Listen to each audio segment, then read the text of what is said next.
PBNS G20 podcast. आज के podcast का विषय है महामारी के प्रभावों से उभरने में भारत का मॉडल कैसे है उपयोगी। वैश्विक महामारी कोरोना संभवतः इस सदी की सबसे भयावह महामारी है। लगभग 100 वर्ष पूर्व 1918 में स्पेनिश फ्लू जैसी महामारी ने लगभग ऐसी ही स्थिति पैदा की थी, लेकिन उस समय देशों के मध्य ऐसे संबंध नहीं थे जैसे आज हैं। वैश्वीकरण के कारण पूरी दुनिया आज लगभग एक वैश्विक ग्राम के सिद्धांत पर कार्य करती है। यही वजह है कि कोविड महामारी का प्रसार दुनिया भर में इतनी तीव्रता से हुआ कि अधिकांश देशों को इसके लिए तैयारी करने के लिए समय ही नहीं मिला। भारत उन चुनिंदा देशों में से एक है जिसने न केवल महामारी का सबसे बेहतर तरीके से मुकाबला किया, बल्कि इसके बाद भी अपनी विकास प्रक्रियाओं को सुचारू रूप से चलाने के लिए पूरी दुनिया के समक्ष एक विकास का मॉडल भी दिया। आपदा को अवसर में बदलने का भारतीय सिद्धांत न केवल भारत के लिए उपयोगी रहा, बल्कि वर्तमान स्थिति में पूरी दुनिया के लिए भी बेहद कारगर है, जिसे भारत की वर्तमान अध्यक्षता में आपसी सहयोग और समन्वय के माध्यम से वैश्विक विकास के लिए प्रयोग किया जा सकता है। कोविड-19 महामारी ने दुनिया भर में मानव जीवन का कई स्तरों पर नुकसान किया है। इस महामारी ने सार्वजनिक स्वास्थ्य, खाद्य प्रणालियों और कामकाजी दुनिया के लिए एक अभूतपूर्व चुनौती पेश की। महामारी के कारण होने वाला आर्थिक और सामाजिक व्यवधान विनाशकारी है। विश्व स्वास्थ्य संगठन के अनुसार लाखों लोगों की अत्यधिक गरीबी में गिरने का खतरा है। लाखों उद्यम वर्तमान में एक अस्तित्वगत खतरे का सामना कर रहे हैं। दुनिया के 3.3 बिलियन वैश्विक कार्यबल में से लगभग आधे पर अपनी आजीविका खोने का खतरा मंडरा रहा है। वहीं अनौपचारिक अर्थव्यवस्था के कार्यकर्ता विशेष रूप से कमजोर हैं, क्योंकि अधिकांश लोगों के पास सामाजिक सुरक्षा और गुणवत्तापूर्ण स्वास्थ्य देखभाल तक पहुंच नहीं है, और उत्पादक संपत्तियों तक वे बहुत कुछ खो चुके हैं। लाखों कृषि श्रमिक, वेतनभोगी और स्वनियोजित दुनिया का भरण पोषण करते हुए नियमित रूप से कामकाजी गरीबी, कुपोषण और खराब स्वास्थ्य के उच्च स्तर का सामना कर रहे हैं।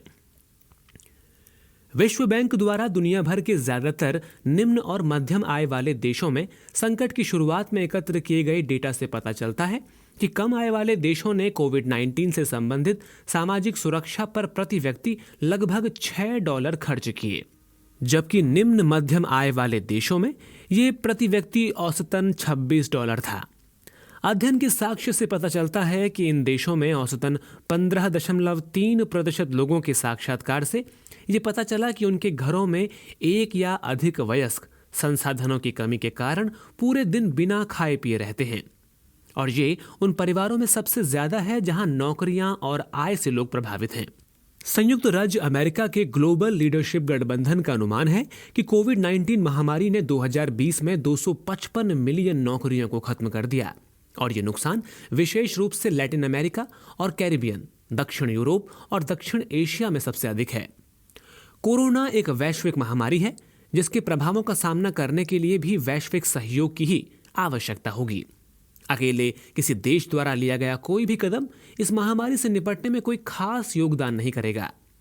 संयुक्त राष्ट्र के अनुसार अब तक 160 से अधिक देश कोवैक्स पहल कोविड-19 वैक्सीन ग्लोबल एक्सेस में शामिल हो गए हैं, जिसका उद्देश्य टीकों तक समान पहुंच प्रदान करना है, और ये WHO द्वारा निर्देशित हैं।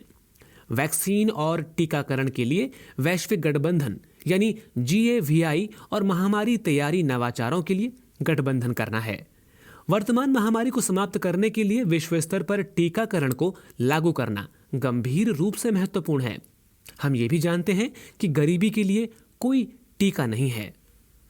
भारत के स्वास्थ्य मंत्री मनसुख मांडविया, जो वर्तमान में G20 विचार विमर्श में स्वास्थ्य निगरानी का नेतृत्व कर रहे हैं, ने यह प्रस्ताव दिया था कि एक्सेस टू कोविड-19 टूल्स यानी ACT एक्सीलेटर, जो कि संयुक्त राष्ट्र की एजेंसियों, सरकारों, व्यवसायों और गैर लाभकारी संगठनों का एक वैश्विक सहयोग है, और जिसका निर्माण कोविड-19 के टेस्ट, इलाज और वैक्सीन को विकसित, उत्पादित और वितरित करने के लिए किया गया है, का विस्तार करके ज्यादा कानूनी शक्ति और एक स्पष्ट जवाबदेही की संरक्षा प्राप्त करने के लिए लक्ष्यों में कोविड-19 से आगे स्वास्थ्य देखभाल से जुड़ी दूसरी चुनौतियों के समाधान को शामिल करना चाहिए।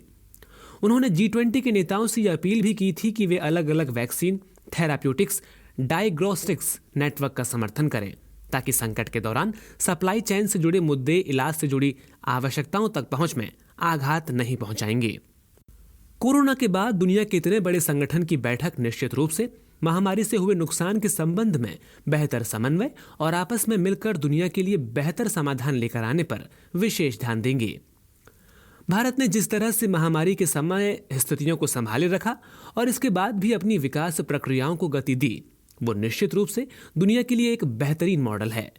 चाहे वो दुनिया का सबसे बड़ा वैक्सीन अभियान हो या एमएसएमई सेक्टर को उठाने के लिए अरबों का निवेश, सभी तक मुफ्त भोजन पहुंचाना हो या वैक्सीन मैत्री के तहत दुनिया भर के देशों को वैक्सीन और अन्य स्वास्थ्य सामग्रियां पहुंचाना हो, ये सब दुनिया को एक महामारी से उबरने की सबसे बेहतर प्रणाली की ओर ले जाता है।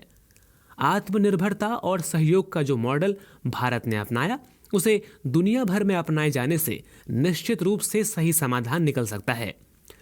भारत की वर्तमान G20 अध्यक्षता एक ऐसे महत्वपूर्ण समय में आई है जब दुनिया को एक ऐसे मॉडल की आवश्यकता है जिससे वो महामारी के प्रभाव को कम कर सके। वहीं भारत के पास एक अध्यक्ष के रूप में इसका निदान है, जो वर्तमान G20 का एक मुख्य आधार भी होगा। G20 से संबंधित सभी खबरों और जानकारियों के लिए विजिट कीजिए न्यूज़ ऑन एयर और प्रसार भारती न्यूज सर्विस पर। धन्यवाद।